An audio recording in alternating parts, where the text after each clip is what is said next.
Siap. Apa? Singkat. Singkat. Ya, ya. Baik, siap. Sudah kedengaran, Pak? Kedengaran. Oke, baik. Baik. Terima kasih banyak. Yang terhormat Bapak Gus, Bapak moderator, dan bahkan teman 6 narasumber yang lain, serta semua peserta webinar saat ini. Saya juga tidak tahu mengapa saya ditaruh paling belakang. Apakah moderator dan lain-lain sudah tahu bahwa pasti ada perbedaan? Mungkin saya beda dengan 5 narasumber yang lain. Satu hal yang mau saya sampaikan adalah 5 narasumber yang lain sudah terlalu sempurna menerangkan tentang kepolisian dan calon yang akan jadi. Saya agak beda. Nah, perbedaan ini saya mulai dengan menyatakan dulu bahwa negara ini adalah negara hukum.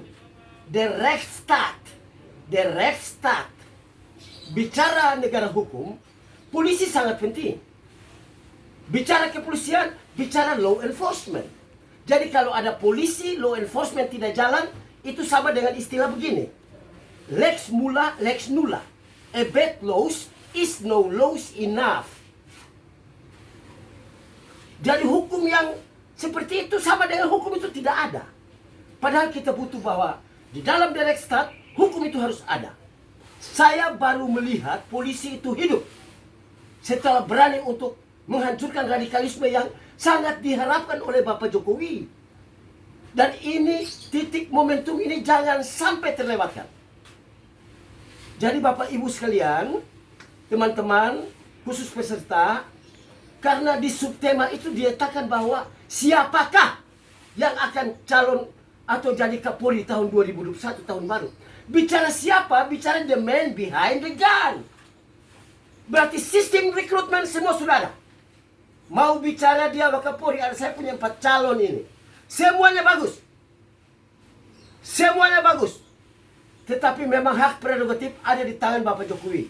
Apa salahnya saya sebagai seorang relawan Jokowi mengajukan seseorang? Tidak ada salah. Masalah nanti jadi atau tidak bukan salah di saya. Tetapi itu merupakan hak prerogatif presiden. Dan saya melihat begini, mohon maaf. Kapolri yang akan datang nomor 1 dia harus loyal terhadap presiden. Mengapa terhadap presiden? Jikalau kita anggap bahwa presiden itu mewakili negara, presiden sudah melakukan tugas dan fungsinya sebagai seorang negarawan yang sejati. Apa yang dilakukan? Jadi loyalitas nomor 1. Setia kepada presiden, saya anggap bahwa setia kepada negara. Jangan kita balikan itu. Banyak orang menyatakan bahwa ya nomor 1 negara. Betul. Tapi saya berpikir terbalik. Karena Presiden Jokowi ini saya ingat zaman dulu di Prancis, l'état est moi, negara adalah aku. Dan saya menganggap bahwa Presiden Jokowi bisa mewakili ADGM itu. Oleh karena itu, saya mohon maaf kepada 5 narasumber yang lain dan semua peserta dan kepada Pak Gus Dur. Barangkali saya mungkin keliru. Tapi jika berkenan, maka saya ajukan orang yang namanya Kabareskrim, Pak Komisaris Jenderal Listio Sigit Prabowo. Saya ajukan dia secara khusus kepada Bapak Jokowi untuk mengangkat dia. Saya tidak tahu chemistry apa yang saya lihat ada dalam diri Jokowi dengan Pak Listio, tetapi saya menganggap bahwa pertemuan pertama dengan beliau, dengan saya, dengan Pak Tito, saya merasa bahwa sebagai propam dulu, orang ini akan bisa jadi seorang Kapolri di kemudian hari. Itu dalam pemikiran saya 2 tahun lalu ketemu Pak Tito dengan beliau. Satu hal yang luar biasa. Saya hanya seorang relawan, Pak. Seorang relawan, seorang keset yang diinjak-injak. Tapi ingat baik-baik. Setiap kali saya ambil tugas saya sebagai relawan untuk membela orang kecil, saya telepon Pak Sigit, selalu dia angkat di sela-sela tugasnya. Saya kaget.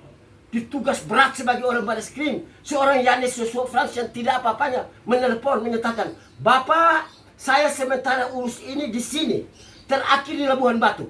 Saya menolong perusahaan yang mengambil tanah 1.200 hektar. Beliau berbicara dengan saya. Dan itu satu kebanggaan besar, sehingga sekali lagi saya mohon maaf, pada webinar kali ini saya Yanes Yosua Frans mengajukan Komjen Listio Sigit Prabowo sebagai calon Kapolri, dan mudah-mudahan Pak Jokowi mendengarkan ini. Terima kasih, hanya sekian dari saya. Terima kasih banyak. Assalamualaikum warahmatullahi wabarakatuh.